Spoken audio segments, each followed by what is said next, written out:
On now to the Commodore Cup, and this is the way they'll line up on the grid. Waters in car number 14, Emery in 5, in car number 2, De Gostin in 47, Carlos, Parker in 41, Pearce in 6, Gittes in 9, Marshall in 10, and 37 is Vernon, and 81 is Walker.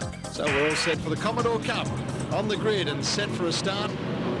And always spectacular racing, Cam, in the Commodore Cup. Absolutely, Mark. Controlled tyre. They're all of a similar year, V8s, so very, very similar cars as they race away and always produce some great action and some very good drivers in this category as well. Moving into the first corner, this will be a bit of a tester too, as the tight bunch makes its way around turn number 1. And Jeff Emery has taken the early lead from Greg Waters. So, tight little bunch there to start with, but Emery is holding off the challenge. There's Waters, just slipped into second.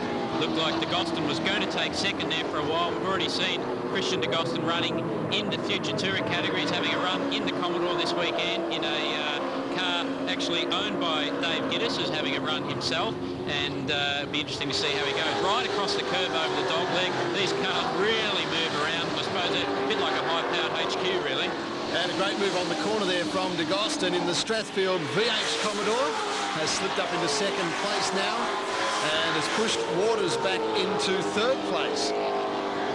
Well, they're very similar horsepower here. A lot of it's done under brakes, as you can see. They don't, De Gostin locking in front there. They don't run a full slick tyre. They run a radial tyre, all of the same brand. We see a mixture of VB, VC, VH and VK Commodores. So slight model variations. And you see Parker there coming back from the booties and a big burnout as he takes off. Typical V8 Commodore style. There's Stephen Carlos coming through, but the lead is up here, and the man to catch at the moment is Emery. And hot on his heels is De Gostin, and back from there is Waters. So pretty hot racing so far. Waters, of course, started from pole. He slipped back into third place. And oh, gee, De Gostin seemed to be in a lot of trouble there. He's hit the infield, sent dust spraying.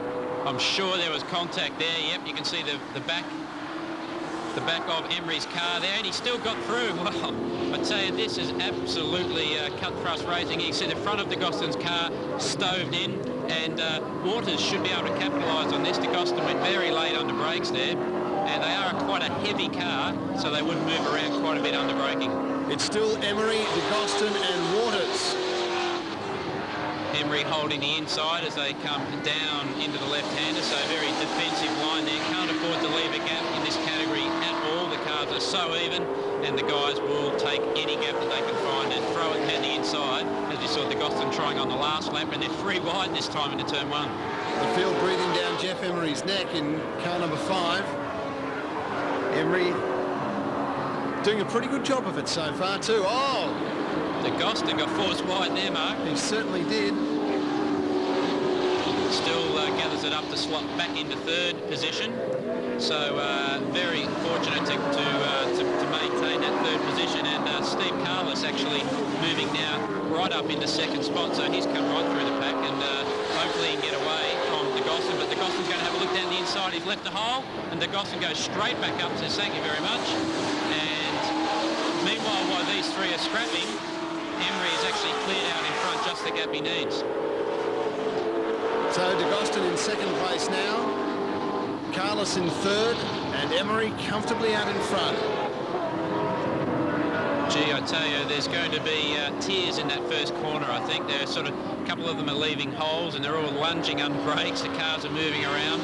So it'll be very interesting in the last couple of laps to see how they go into turn 1, because turn 1 and over the dog leg into that last turn onto the front straight are the 2 key passing opportunities in these cars. Everywhere else is pretty much single file. They're too big to go offline, and you can see the guys are really driving these cars at 10/10s.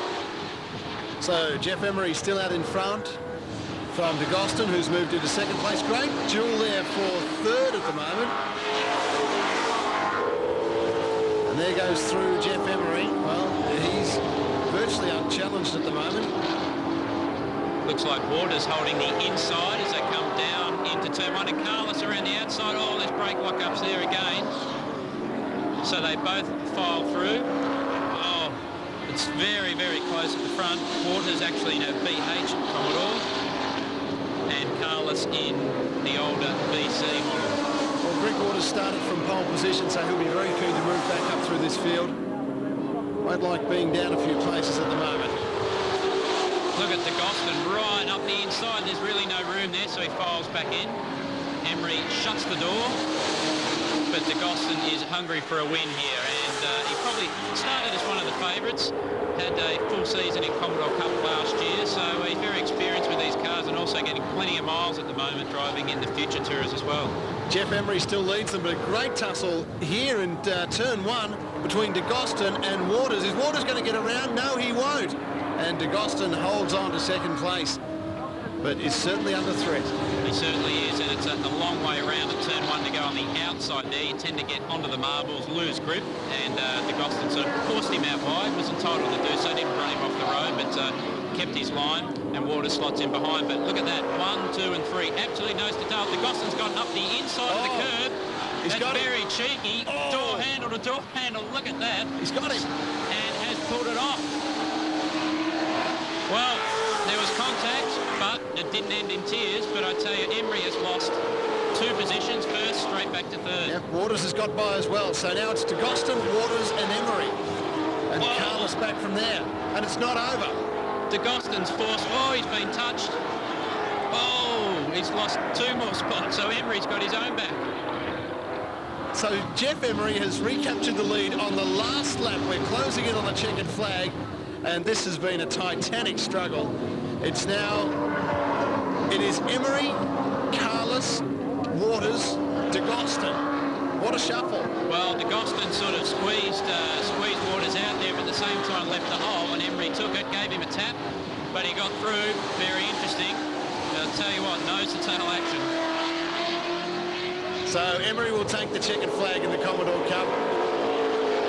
Followed across by Carlos, Waters and DeGoston. That's how they will finish in a very eventful Commodore Cup race. Checking the final standings, and Emery, brilliant performance, led for most of the race in car number 5. Carlos creeped up there into second spot. Waters got third. DeGoston, well, he worked hard all the way through, finished in 4th place. Giddis was 5th, Holdsworth 6th, Pearce in 7th place, then Marshall, Parker and Walker. A very colourful Commodore Cup.